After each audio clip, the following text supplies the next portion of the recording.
one of the most integral scientists of the 20th century, as well as in popular culture, was Stephen Hawking.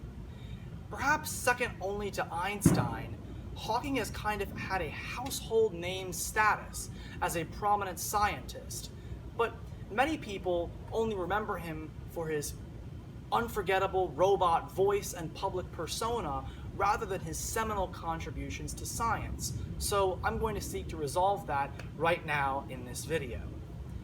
Basically, Stephen Hawking was born in England in 1942, ironically on the death date of Galileo, and died last year on March 14th, 2018, the birthday of Einstein. So I guess you could say he quite literally had a legacy for science from the very beginning. Now, to understand Hawking's contributions to astrophysics and to science, as well as to cosmology, or the study of the origins and function of the universe, we have to kind of do some background information onto the origins of understanding how the universe functions.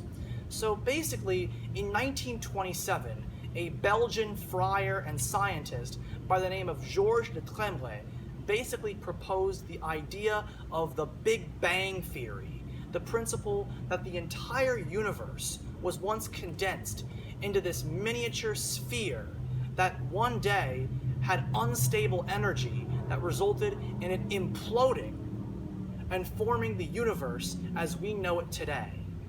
Now, at this time, de Tremblay could actually explain how this was possible through intense mathematical analysis and interpretation of a critical space-time theory called Hubbles Law. However, he wasn't able to actually provide any observational evidence for his theory, nor was he able to explain how the Big Bang theory was possible. How was it that all of a sudden the entire universe and the laws of physics could randomly combust out of some tiny sphere?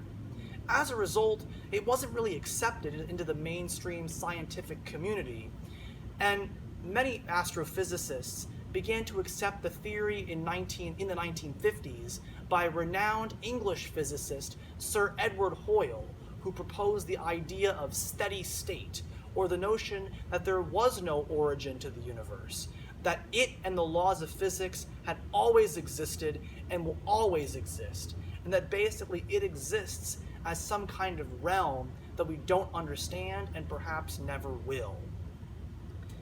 Now, this is where Stephen Hawking comes in, as he would ultimately change this paradigm and use science and mathematics to explain how the Big Bang theory, as well as the entire function of the universe, is in fact possible. Now, Stephen Hawking, as around a 22-year-old Oxford student in the early 1960s, became inspired by the lectures of another renowned physicist named Sir Roger Penrose, who proposed the scientific notion of singularities. Now, according to Penrose, a singularity is basically the scientific explanation for de Tremblay's spherical Big Bang.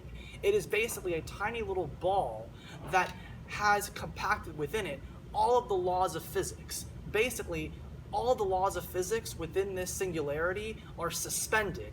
They don't apply. And basically, over time, it'll eventually explode due to its energy being unstable. And he believed, Penrose, that this was how the Big Bang operated. However, Hawking observed two flaws in Penrose's theory. One, Penrose couldn't explain whether only certain supernatural phenomena in space, such as black holes, supernovas, white dwarfs, and other concepts, were originated as singularities, or if everything in the universe originated as a singularity. And two, he couldn't explain why singularities imploded in the first place. Why didn't they just stay compact spheres that never had unstable energy? That's why Hawking's thesis in 1964 was so integral to understanding science and modern cosmology with accords to the origin of the universe. Basically, Hawking proposed the idea that, in fact, singularities implode as a result of their own energy becoming unstable. Basically, he believed that the more that energy would pool in a particular space, a singularity, it would eventually become unstable by default and would therefore implode. Essentially, his conclusion was that it was not some outside or inside force causing the Big Bang or any singularity to explode, but rather singularities by nature implode due to their own energy becoming too great for them to hold and therefore being released. More than that, Hawking believed that energy itself was reciprocal, that basically it would reach a maximum extent to where it could go, and eventually that energy would become unstable in its release and would eventually collapse back in on itself and reshape into the same singularity that it began in.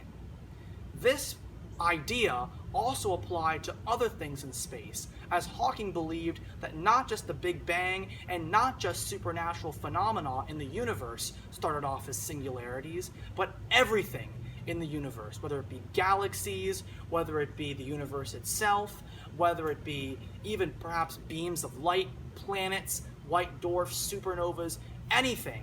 They all began as singularities, and they all would reform into singularities or some version of a singularity one day once its energy really reached a maximum extent and would reconvene.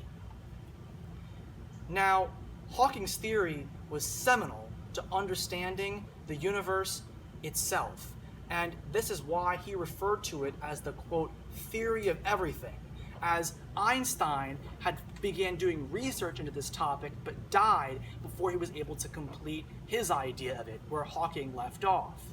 Basically, the theory of everything in Hawking's view explains how energy in the universe works.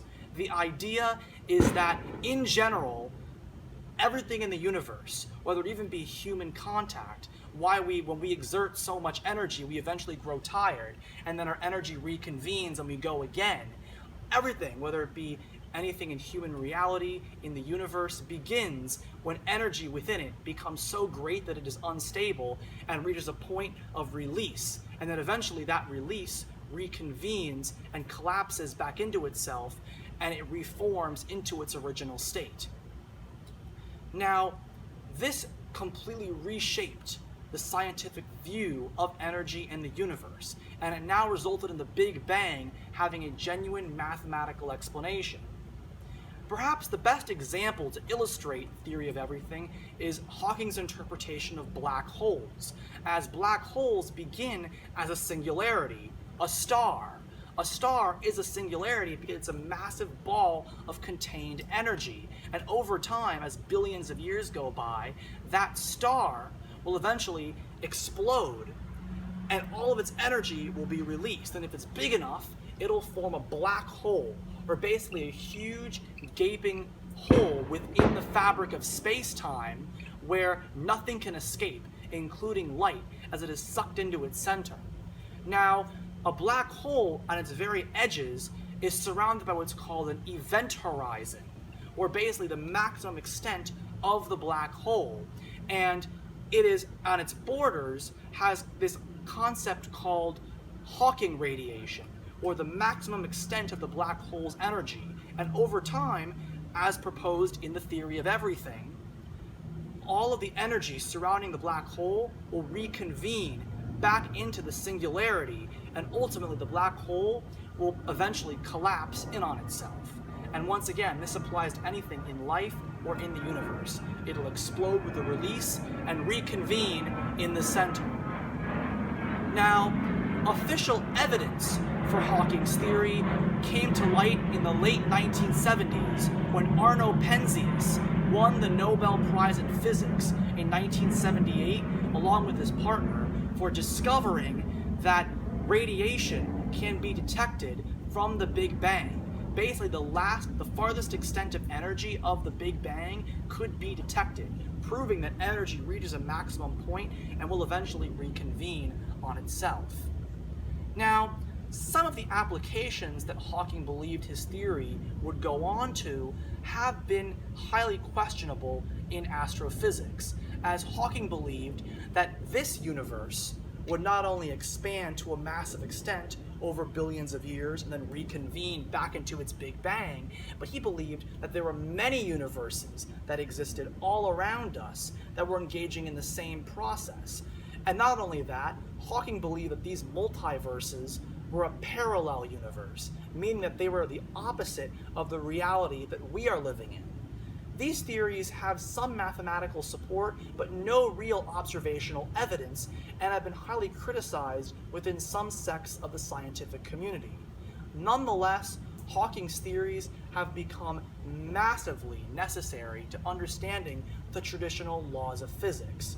Now, one last major contribution Hawking made is string theory.